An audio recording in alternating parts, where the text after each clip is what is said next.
Welcome back. ಆರೋಗ್ಯ ಸಚಿವ doctor K Sudhakar ವಿರುದ್ಧ ಕ್ರಿಮಿನಲ್ ಕೇಸ್ ದಾಖಲಾಗಿದ್ದು ಬೆಂಗಳೂರಿನ ಜನಪ್ರತಿನಿಧಿಗಳ ವಿಶೇಷ ಕೋರ್ಟ್ ಆದೇಶವನ್ನ ಮಾಡಿದೆ. ನೀರಾವರಿ ಹೋರಾಟ ಸಮಿತಿ ಅಧ್ಯಕ್ಷರನ್ನ ನಿಂದಿಸಿದ ಆರೋಪದಡಿ ಈ ಕೇಸ್ ದಾಖಲಾಗಿದೆ.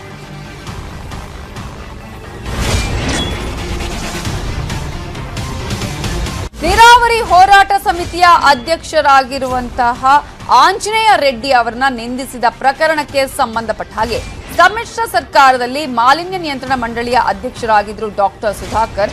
ಇದನ್ನ ಪ್ರಶ್ನಿಸಿದ್ರು ಆಂಜನೇಯ ರೆಡ್ಡಿ. ಆಗ ಅವರನ್ನ ಸುಧಾಕರ್ ನಿಂದಿಸಿದ್ದಾರೆ ಅನ್ನುವಂತಹ ಆರೋಪಕ್ಕೆ ಸಂಬಂಧಪಟ್ಟ ಹಾಗೆ ಈಗಾಗಲೇ ಬೆಂಗಳೂರಿನ ಜನಪ್ರತಿನಿಧಿಗಳ ವಿಶೇಷ ಕೋರ್ಟ್ ಆದೇಶವನ್ನ ಮಾಡಿದೆ.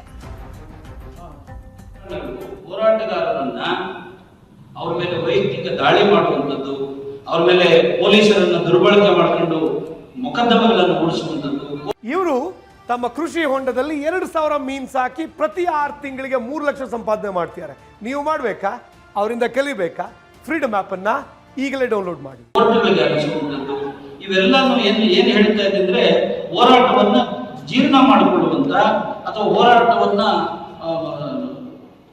ಧನಾತ್ಮಕವಾಗಿ ತಗೊಂಡು ಅದಕ್ಕೆ ಪರಿಹಾರಗಳನ್ನು ಕಂಡುಕೊಳ್ಳುವಲ್ಲಿ ಇವತ್ತು ರಾಜಕೀಯ ವ್ಯವಸ್ಥೆ ಮತ್ತು ರಾಜಕಾರಣಿಗಳು ವಿಫಲರಾಗ್ತಿದ್ದಾರೆ. ಇದು ರಾಜ್ಯದ ಹಿತದೃಷ್ಟಿಯಿಂದ ಇದು ಒಳ್ಳೆಯದಲ್ಲ.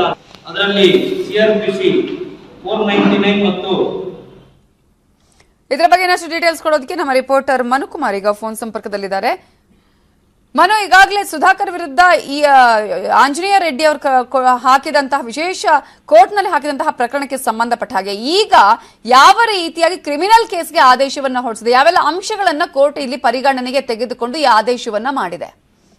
ಎಸ್ ನವಿತಾ ಜೈನ್ ಏನು ಚಿಕ್ಕಬಳ್ಳಾಪುರ ನೀರಾವರಿ ಹೋರಾಟಗಾರ ಅಂತಾನೆ ಹೇಳುವಂತ ಆಂಜನೇಯ ರೆಡ್ಡಿ ಅವರು ಏನು ಸಮ್ಮಿಶ್ರ ಸರ್ಕಾರದಲ್ಲಿ ಏನು ಮಂಡಳಿ ಅಧ್ಯಕ್ಷನಾಗಿ ಇವ್ರನ್ನ ನೇಮಕ ಮಾಡ್ತಿರ್ತಾರೆ. ರಾಜ್ಯ ಮಾಲಿನ್ಯ ನಿಯಂತ್ರಣ ಮಂಡಳಿಯಾಗಿ ಡಾಕ್ಟರ್ ಕೆ ಸುಧಾಕರ್ ಅವ್ರನ್ನ ಸಮ್ಮಿಶ್ರ ಸರ್ಕಾರದಲ್ಲಿ ನೇಮಕ ಮಾಡ್ತಾರೆ. ಈ ಹಿನ್ನೆಲೆಯಲ್ಲಿ ಏನು ಆಗಿನ ನೀರಾವರಿ ಹೋರಾಟಗಾರರಂತ ಆಂಜನೇಯ ರೆಡ್ಡಿ ಅವರು ಯಾವ ಮಾನದಂಡದ ಮೇಲೆ ಇವರಿಗೆ ನಿಗಮ ಮಂಡಳಿ ಅಧ್ಯಕ್ಷರನ್ನು ಕೊಟ್ಟಿರ್ತೀರಾ, ಇವರಿಗೆ ಯಾವುದೇ ರೀತಿಯ ಅರ್ಹತೆಗಳು ಇಲ್ಲ ಅನ್ನೋ ನಿಟ್ಟಿನಲ್ಲಿ ಆಗಾಗಲೇ ಏನೋ ಒಂದು ಕೇಸ್ನು ಸಹ ಏನೋ ಜನಪ್ರತಿನಿಧಿಗಳ ವಿಶೇಷ ಕೋರ್ಟ್ ನಲ್ಲಿ ಹಾಕಿರ್ತಾರೆ. ಆಗ ಏನೋ ಆ ಕೋರ್ಟ್ ಸಹ ಅವರಿಗೆ ಸ್ಟೇಯನ್ನು ನೀಡಿರ್ತದೆ. ನಂತರ ಏನೋ ಅವರ ವಿರುದ್ಧ ಏನೋ ಆಂಜನೇಯ ರೆಡ್ಡಿ ಅವರ ವಿರುದ್ಧ ಏನು ವಾಗ್ದಾಳಿಯನ್ನು ನಡೆಸ್ತಾರೆ. ಏನು ಸಚಿವ ಸುಧಾಕರ್ ಅವರು ಏನು ಕೆಲವೊಂದು ಅವಾಚ್ಯ ಶಬ್ದಗಳನ್ನ ನಿಂದೆ ಮಾಡುವಂಥದ್ದು ಮತ್ತೆ ಒಂದಷ್ಟು ದೂರುಗಳನ್ನು ಸಹ ಅವರ ಮೇಲೆ ಒಂದು ಗಂಭೀರ ಆರೋಪಗಳನ್ನು ಸಹ ನೀಡ್ತಾರೆ. ಈ ಹಿನ್ನೆಲೆಯಲ್ಲಿ ಏನು ಆಂಜನೇಯ ರೆಡ್ಡಿ ಅವರು ಜನಪ್ರತಿನಿಧಿಗಳ ವಿಶೇಷ ಕೋರ್ಟ್ಗೆ ಏನು ಸಾಕ್ಷಿ ಸಮೇತ ಒಂದಷ್ಟು ದಾಖಲೆಗಳನ್ನು ಸಹ ಒದಗಿಸಿ ಅವರ ವಿರುದ್ಧ ಒಂದಷ್ಟು ಕಂಪ್ಲೇಂಟ್ ನ ಕೊಡ್ತಾರೆ. ನಂತರ ಏನು ಆ ಕೋರ್ಟ್ ಸಹ ಈಗಾಗಲೇ ಏನು ಐಪಿಸಿ ಸೆಕ್ಷನ್ 499, 500, 501, 334 ಅಡಿ ಪ್ರಕರಣ ದಾಖಲು ಮಾಡಬೇಕು ಅಂತ ಒಂದು ಆದೇಶವನ್ನು ಸಹ ಈಗಾಗಲೇ